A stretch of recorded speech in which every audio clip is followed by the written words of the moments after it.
Hi folks, back again. Maybe I'm never going to get this one done.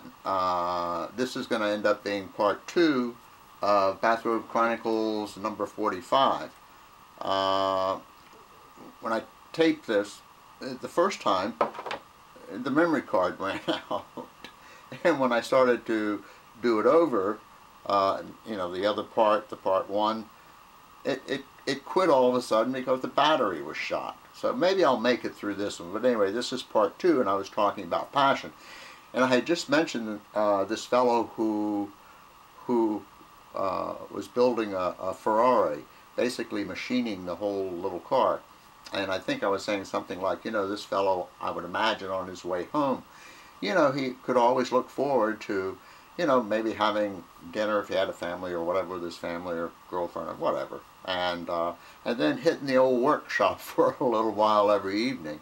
And I would imagine that provided a lot of enjoyment for him. And as I said, the premise of all of this was that I think we all need to have something other than just the routine of going out there and trying to eke out a living, eating and sitting in front of the tube. Speaking of the tube, I may have mentioned this on one of the other Chronicles. I haven't watched TV in a couple of years, and why? The reason really isn't important. It's kind of interesting, but anyway, it's not really important.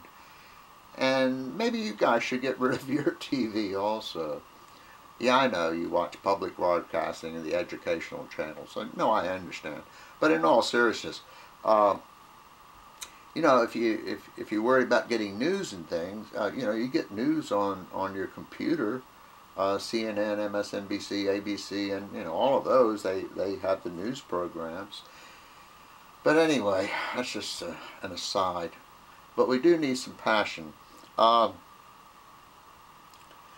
think like a lengthy, involved project would be nice. If we could come up with something like that, something that you could really look forward to. But any kind of like model building and stuff like that, I've done that. In fact, I have a model that my brother, an airplane model, that my brother gave me, I think five years ago, and I haven't tackled that one yet.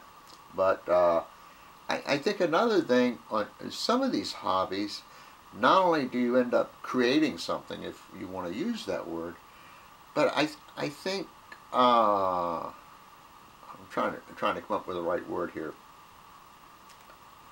I think it's good for us emotionally, whatever that means. In other words, some of these things that we do, we get completely carried away because we're doing this little detail stuff of putting these things together, where we're so involved in whatever this project is, that we just completely remove ourselves, so to speak. And that's most likely healthy.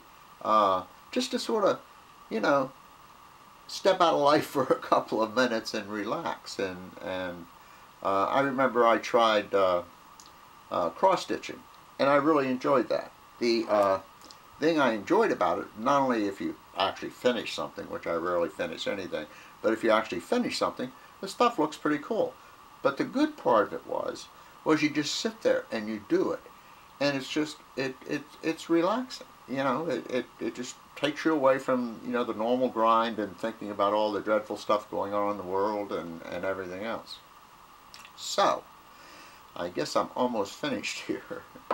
So I guess the long and the short of all of this is get some passion in your lives. And by passion I mean have something other than just the mundane things we do every day. And we all have interest. Just sit down and sort of go over some of the things that you have an interest in, or possibly some of the things that you've always wanted to do and didn't have the time or didn't feel it was appropriate at the time or what have you. If you have a few extra bucks around, that makes it even easier. Some people have always wanted to learn to fly a plane. Well, maybe just taking a lesson or two or something like that. But folks, get some passion and turn the daggone TV off. You really need to get rid of the old TV.